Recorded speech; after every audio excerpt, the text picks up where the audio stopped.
Remember Big Head from the show Silicon Valley? You know, the lucky and lazy tech guy who always seemed to stumble into success as a direct result of his laziness? Well, picture him as the real-life Jack Dorsey, aka the founder of Twitter.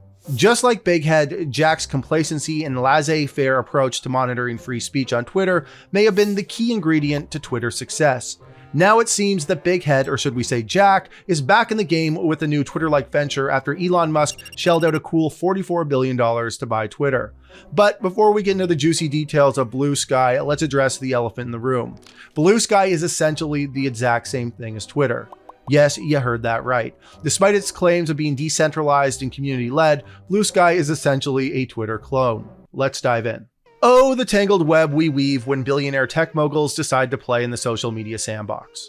Let's start with Elon Musk. Once upon a time in 2009, Elon joined Twitter mainly to promote Tesla and SpaceX. However, it wasn't until a few years later that he became the tweeting machine we know today. Fast forward to April 2022, and Musk began investing in Twitter, eventually amassing a 9.2% stake in the company, making him the single largest shareholder. After a whirlwind of events that started with a knee-jerk reaction at the old CEO where Elon declared he would buy Twitter, followed by an insane decision to waive the right to due diligence during the buyout offer, a poison pill, and a lawsuit after Musk tried to back out from the deal due to concerns over bots, despite the fact he said he was buying Twitter to solve the bot problem, Musk finally acquired Twitter on October 28, 2022 for roughly $44 billion.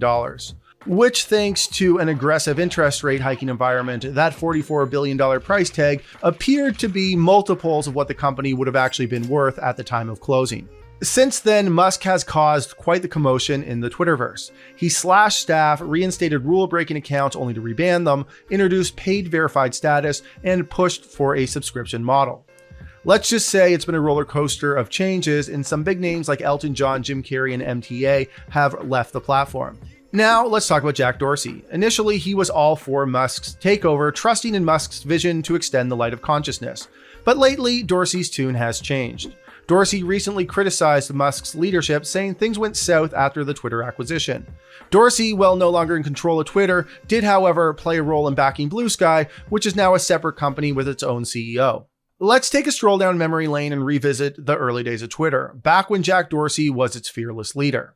Because my dad's been kind of on me lately to get a job or go to school because he's upset that I lost all that money on... In Jack's younger years, he dropped out of college from NYU to chase his passion for creating tools to help people communicate online. Then, after a stint at a startup called CoSchedule, Dorsey decided to give college another go at Columbia. But the call of the digital world was too strong, and soon enough he was back in the trenches, working on a little project that would eventually become one of the world's most popular social media apps. Dorsey, along with Noah Glass, Biz Stone, and Evan Williams, toiled away in his San Francisco apartment to bring Twitter to life. By March 2006, Dorsey sent out the first tweet, "Just setting up my Twitter. The rest, as they say, is history." The inspiration for Twitter came from Dorsey's childhood fascination with emergency dispatch centers in St. Louis. As a kid with a speech impediment, Dorsey spent a lot of time at home tinkering with computers and listening to police scanners. Those short, concise bursts of communication used by emergency personnel eventually laid the groundwork for Twitter's 280-character limit. The idea was essentially to create a text messaging app that would broadcast your text to the world. Under Dorsey's leadership, Twitter evolved into the influential platform it is today. It became a tool for activists, journalists, and everyday people to share their thoughts and opinions with the world. And of course, it's been a breeding ground for memes, viral challenges, and let's not forget celebrity feuds. Enter Bluesky, birthed from the mind of Jack Dorsey, a platform that is on a mission to create a decentralized social media system where no single person or company can control the user experience, which is basically like giving everyone the power to be their own social media czar. Sounds great for characters who keep getting banned for saying offensive stuff. News from social media, and I've been banned from all social media. Currently in its invite-only, super secretive phase, Bluesky operates using an open protocol. Think of it like email or HTML, but with a social media twist. The goal, to become a decentralized hub for multiple federated servers, each with its own unique moderation practices. So how does Bluesky look and feel? Well, at first glance, it's like Twitter's long-lost cousin. It has a what's hot and following feed and lets you post text or pictures. But instead of Twitter's signature what's happening prompt, Bluesky asks the more casual, what's up? Hey, what up, what up, what up?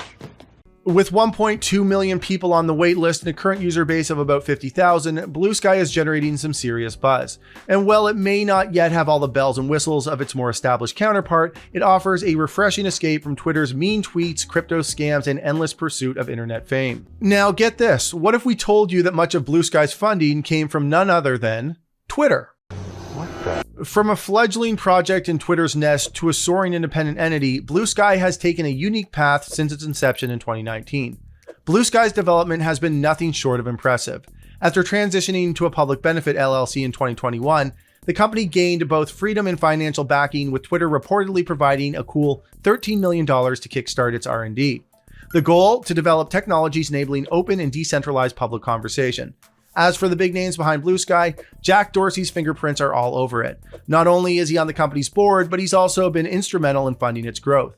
Today, according to the Financial Times, Bluesky is owned by the development team, and Twitter no longer has a stake. Boy, did I bet on a wrong horse.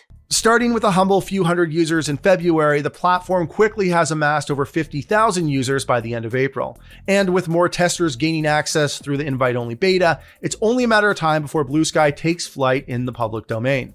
Since May, Bluesky's popularity has been skyrocketing. With celebrity and influential figures flocking to the platform, it's no wonder this startup is making headlines. It's like the cool kids table in high school and everybody wants a seat. I want lunch at the cool table.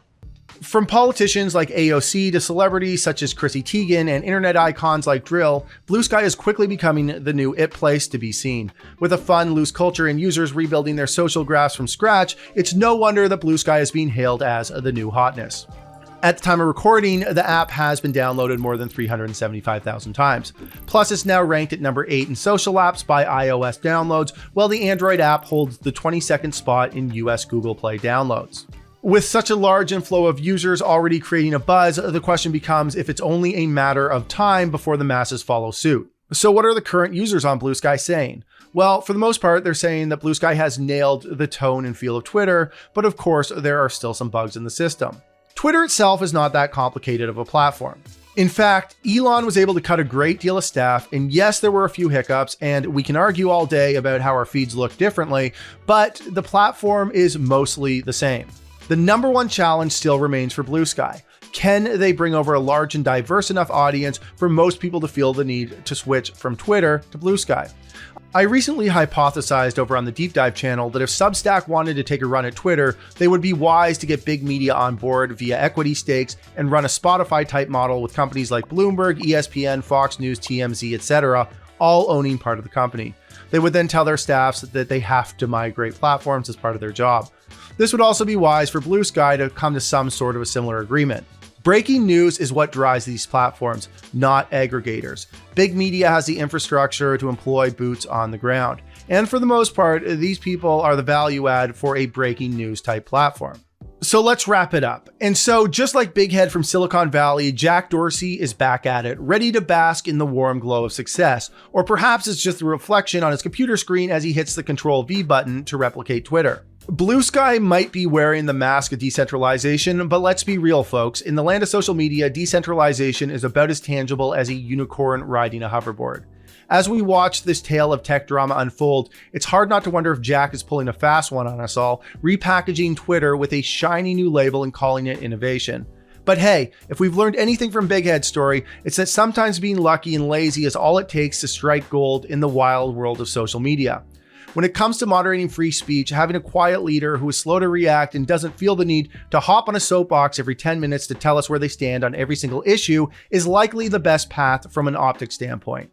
Regulating hate speech while trying to maintain free speech is complicated, and it's easy to step over that line where people feel like they have an agenda being pushed on them. Perhaps Jack's complacent, I don't know attitude is what we need for social media regulation. So sit back, relax, and enjoy the show as we watch the battle of the tweets rage on. All right, everybody, thank you for watching. If you could do me a big favor, please hit that like button, subscribe, and ring that notification bell. I love you all.